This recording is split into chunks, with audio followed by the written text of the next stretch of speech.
same thing to punch through, come over the top. Same thing we're doing before I'm hitting. Now this becomes a nasty little right into his spots. I put it into the here before, but you get into that neck. The same thing. It's this really nasty pain compliance. It kind of just like doing it. Feels nice. Can we see that again? Yeah, one more time.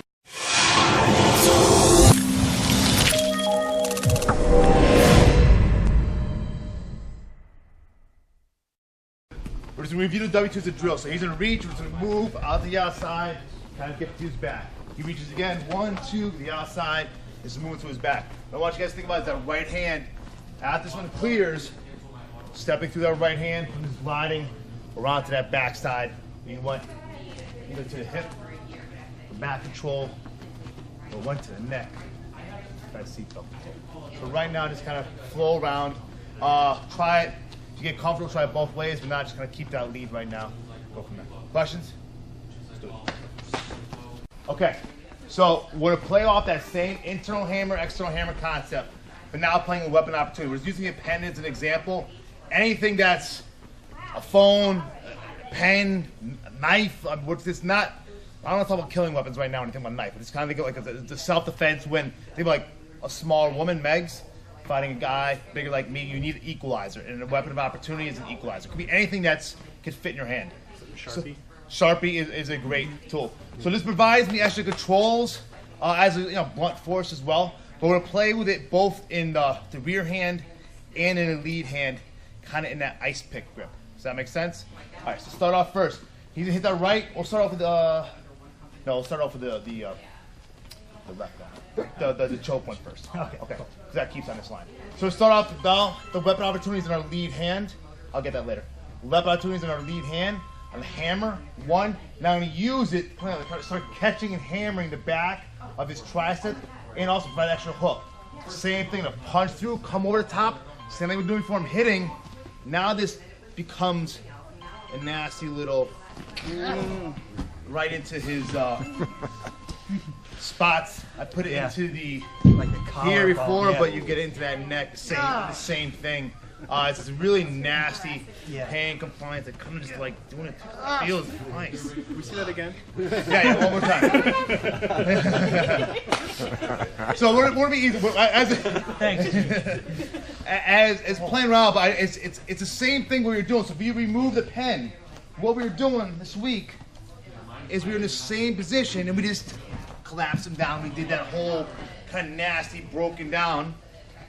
We also did the one we came through, switched it in that way, right? But this was basically the same exact thing as that first one. Where'd it go? Behind you. Same exact thing as the first one. Clearing through, hitting that, dropping. Now there's the end, and just jamming it into that spot. Anything in there is just going to be really, really bad.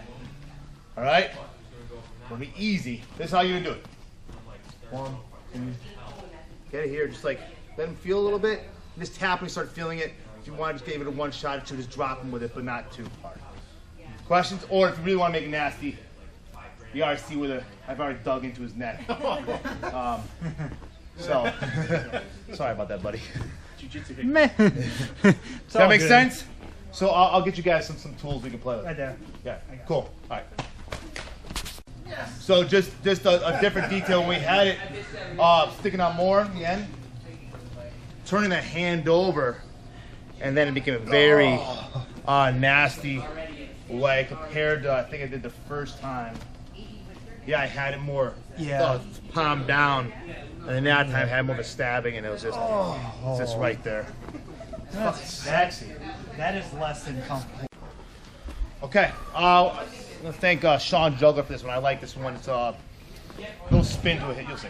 So same thing, 1, 2, coming through, trying to get a can't, unravel him, boom, drop him with, just drop him right with that punch. All right, so again, 1, 2, hammering through, get that stab, I can't get it, grabbing anything, fabric, ear, clothing, unravel, just drop him, drop right into that punch. That makes sense? Again or no? Please. Damn. Me, never mind. Go ahead. 1, 2, 3. Trying to get it, can't get it. Unravel. Boom. Sorry. You're fine. Yeah. All right. Let's go. Just play with this. I'm gonna use Dave's example. So think about when you're coming through. All right, you're getting that whip. Think about me like throwing him away. Like I'm trying to like whip him around, and then I'm gonna cut him off and bring him back. I'm trying not to use a lot of strength. It's like almost like I'm throwing a frisbee, but getting that him rotating, and then it's almost like the apex, I guess, or the peak of his unraveling was at that point. That's when you're hitting him. So you come 1, 2, through, get your grip, unravel, then boom, he's right there. See how like it's like boom, like it almost like the whole body snaps and turns into that one explosive thing. Knee, elbow, whatever you want, punch, just there. Does that make sense? You were trying to push him to get him going, instead of using the power of the hip to get him going. You have more power here than you are. I think I was watching my feet placement because when you come through, I'm right foot forward. So it comes up natural to, yeah, so I'm there. So here, now I'm just gonna turn my hips. That starts it. Now I just let right leg lead essentially. And then throwing my, so it's kind of like you're just, here like, boom, and whip that hip. And then switch that lead and he's right there. That makes sense? Well, no, it's messed up for me. Oh, you're groin. Well, no, it's not that. I'm right-handed. I do everything with my left foot. Too much coaching for you.